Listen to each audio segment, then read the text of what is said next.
राजनीति में एक नया मोड़ आया है। समाजवादी पार्टी के वरिष्ठ नेता आजम खान, जो लंबे समय से जेल की सलाखों के पीछे थे, हाल ही में रिहा हुए हैं। उनकी रिहाई ने न केवल समर्थकों में उत्साह जगाया, बल्कि पार्टी के भीतर भी चर्चाओं को जन्म दिया है। आजम खान ने रिहाई के बाद अपनी पहली सार्वजनिक प्रतिक्रिया में कहा कि जेल के कठिन दिनों ने उन्हें मजबूत बनाया है। उन्होंने पुरानी यादें ताजा की, खासकर पार्टी के संस्थापक मुलायम सिंह यादव के साथ बिताए पलों को। लेकिन सबसे ज्यादा ध्यान इस बात पर गया कि आजम खान ने अखिलेश यादव के प्रति अपनी वफादारी दोहराई है। उन्होंने कहा, अखिलेश मेरे बेटे अब्दुल्ला की तरह हैं। यह बयान पार्टी के समर्थकों के बीच एकजुटता का संदेश देता है। क्या यह रिहाई पार्टी की आंतरिक गतिशीलता को नई दिशा देगी? आइए इसकी परतें खोलते हैं। आजम खान की रिहाई के बाद उनके कुछ बयानों ने सोशल मीडिया और डिजिटल प्लेटफॉर्म्स पर हलचल मचा दी है। उन्होंने जेल के अनुभवों को साझा करते हुए कहा कि खाने पीने की सुविधाएं इतनी खराब थी कि कोई भी इंसान सहन न करे। इसके साथ ही उन्होंने लोकसभा चुनावों के दौरान रामपुर सीट को लेकर अफसोस जताया। आजम खान का मानना है कि अगर अखिलेश यादव वहां से लड़ते तो नतीजे अलग होते। इन बयानों को लेकर कुछ जगहों पर धारणा बनी कि पार्टी में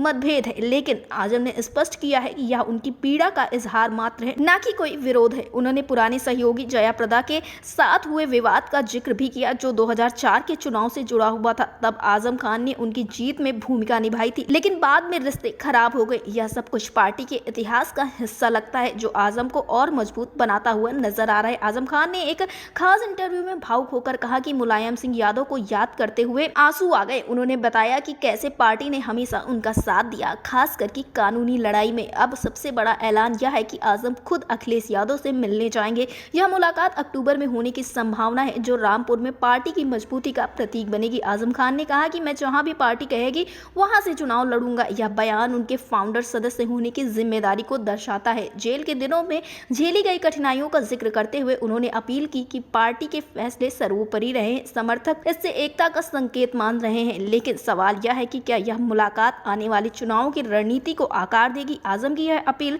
युवा नेतृत्व को मजबूत करने का संदेश देती है। आजम खान की यह सक्रियता उत्तर प्रदेश की राजनीति को नई ऊर्जा दे रही है। उन्होंने कहा कि अखिलेश यादव में वह गुण है जो एक बड़े नेता को शोभाशील बनाते हैं। पार्टी के इतिहास को देखें तो आजम ने हमेशा सामाजिक न्याय की लड़ाई लड़ी है। रिहाई के बाद उनकी फोकस हेल्थ पर है, लेकिन राजनीतिक सक्रियता बरकरार है। कुछ अटकलें हैं कि पार्टी में पुराने रिश्ते मजबूत होंगे, जिससे 2027 के विधानसभा चुनाव में फायदा हो सकता है। आजम खान ने चेतावनी दी है कि बाहरी शक्तियां भ्रम न फैलाएं। यह सब कुछ पार्टी की विरासत को मजबूत करने का प्रयास लगता है। समर्थक उम्मीद कर रहे हैं कि यह जोड़ी राज्य की राजनीति को नई दिशा देगी। क्या आप मानते हैं कि यह एकता लंबे समय तक टिकेगी? आपकी क्या राय है? हमें कमेंट बॉक्स में जरूर बताएं।